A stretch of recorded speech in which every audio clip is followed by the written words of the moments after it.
शहीद पंडित राम प्रसाद बिस्मिल, ठाकुर रोशन सिंह और शहीद वतन अशफाक उल्ला खान की जन्मस्थली शाहजहांपुर, जो अपने धार्मिक सौहार्द और गंगा जमुना तहजीब के लिए पूरे देश में एक अलग पहचान रखती है, उसे बीती रात एक विकृत और दंगाई मानसिकता के एक शख्स ने दंगे की आग में झोंकने की कोशिश की।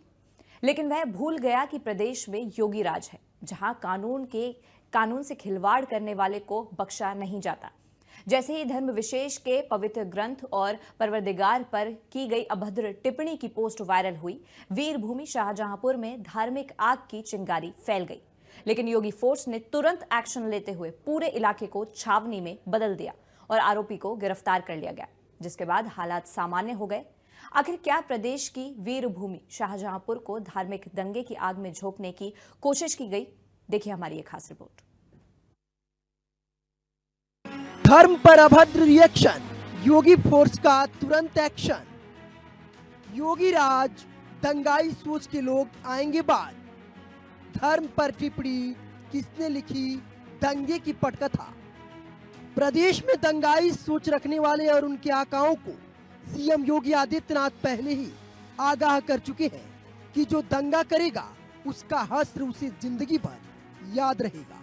सीएम योगी की प्राथमिकता ही प्रदेश में बेहतर कानून व्यवस्था को मजबूती से धरातल पर लागू करना है, क्योंकि सीएम योगी आदित्यनाथ मानते हैं कि बेहतर कानून व्यवस्था से ही प्रदेश के भीतर विकास, शांति और सुरक्षा का वातावरण स्थापित हो सकता है। बेहतर कानून व्यवस्था ही प्रदेश की जनता का वर्तमान और भविष्य सुधार सकती है। सीएम योगी आदित्यनाथ के लिए सुरक्षा पहली आवश्यकता है, तभी तो अब ना दंगे होते हैं और ना ही उनके आका दिखते हैं। आपकी समृद्धि और प्रदेश की सुख और समृद्धि, प्रदेश में शांति और सुरक्षा का वातावरण ही आपके वर्तमान और आपके भविष्य को सुधारने वाला है।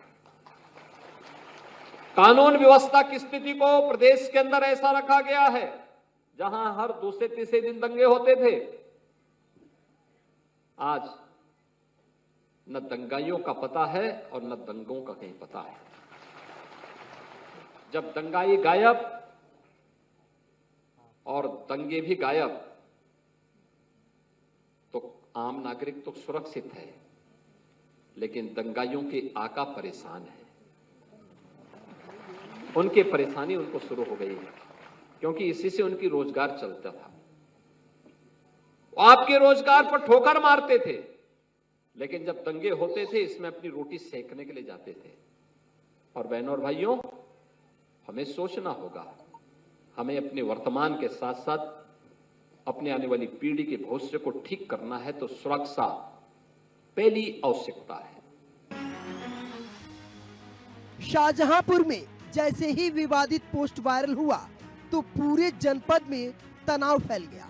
कोतवाली थाने के बाहर भीड़ जमा हो गई और झड़प शुरू हो गई। मामले की संवेदनशीलता को देखते हुए फौरन पुलिस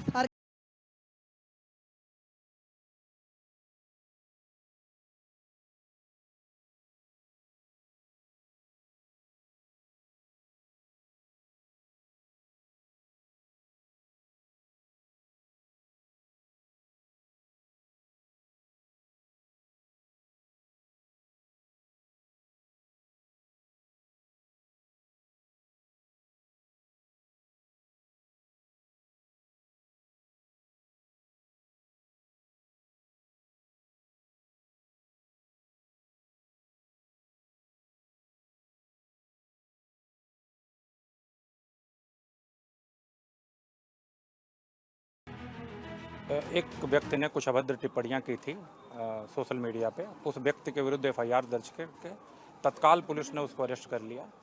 और अभी मैं सभी लोगों से सिर्फ यही कहना चाहूँगा कि शहर की शांति व्यवस्था को, अमन चैन को सभी लोग कायम रखें और किसी भी प्रकार के अफवाह पर ध्यान मत दें। पूरा पुलिस प्रशासन, सब लोग, हम लोग सड़क पे ही हैं, शहर में ही हैं और किसी को न तो किसी प्रकार से डरने की आवश्यकता है। सभी लोग सिर्फ इतना कार्य करें कि कोई अफवाह न फैलाएं और अमन चैन को बनाए रखें। पुलिस ने समय रहते शाहजहांपुर में लगी धार्मिक उन्माद की चिंगारी को अपनी मुस्तैदी से तुरंत कंट्रोल कर लिया। कहीं ना कहीं सीएम योगी का विजन पुलिस के एक्शन में साफ तौर पर देखने को मिला। इंडिया न्यूज ने भी सीधे ग्राउंड जीरो से जाकर हालात का जायजा लिया। इंडिया न्यूज की टीम ने ग्राउंड जीरो से बताया कि हालात पूरी तरह से काबू में कर लिया गया है और शासन प्रशासन लगातार दोनों पक्षों से बात कर हालात को सामान्य करने में लगी है। शाहजहांपुर में विशेष समुदाय के धार्मिक ग्रंथ और उनके धर्म गुरु के खिलाफ सोशल मीडिया पर अभद्र टिप्पणी की गई, आपत्तिजनक टिप्पणी की गई, जिसके बाद सांप्रदायिक माहौल बिगड़ता चला गया। आप देख सकते हैं कि सदर थाना क्षेत्र में किस तरीके से विशेष समुदाय के लोग आए, भीड़ इकट्ठा हुई। उसके बाद पुलिस ने भीड़ को खदेड़ा भी। आप देख सकते हैं कि किस तरीके से चप्पलें पड़ी हुई हैं, बाइक्स पड़ी हैं उल्टी सीधी। इसके साथ ही आपको बताते चले कि इस वक्त भी मौके पर भारी पुलिस बल तैनात है। पुलिस बल इसलिए तैनात है कि जो भीड़ है, जो पब्लिक है, वो इकट्ठे हो सके। और जो शहर का माहौल है, क्योंकि शाहजहांपुर जो है वो हिंदू मुस्लिम कहीं ना कहीं कहा जाता है गंगा जमनी तहजीब के नाम से मशहूर है। यहाँ पे अशफाक उल्ला खान, ठाकुर रोशन सिंह जैसे अमर शहीद हुए थे। तो आज जो शाहजहांपुर का माहौल है वो बिगड़ता हुआ नजर आ रहा है सोशल मीडिया की वजह से। तो इसके बाद पुलिस जो है लगातार चप्पे चप्पे पे तैनात है और विशेष तौर से ये कोशिश कर रही है कि कहीं पर भी जो उपद्रव करने वाले लोग हैं, जो हंगामा करने वाले, बवाल करने वाले लोग हैं, उनको इकट्ठा न होने दिया जाए। सीएम योगी आदित्यनाथ के नेतृत्व में प्रदेश बीमारू राज्य की श्रेणी से बाहर निकल गया है। अब नया यूपी, विकसित यूपी के सपने देखता है। प्रदेश लगातार 1 ट्रिलियन की अर्थव्यवस्था की ओर बढ़ रहा है। आज प्रदेश का अधिकतर युवा स्किल सीखने पर जोर दे रहा है। नया यूपी तुष्टीकरण की राजनीति से नहीं, सिर्फ विकास के राजनीतिक पथ पर चलकर आगे बढ़ रहा है। अब यूपी के भीतर रोजगार, विकास और इन्वेस्टमेंट की बात होती है और जो दंगा फैलाने की कोशिश करते हैं उनको मिट्टी में मिलाने के लिए योगी फोर्स तैनात है। तो अब यूपी में दंगे की सोच नहीं, विकास का विजन चलेगा। Bureau report, India news, UP, Uttarakhand.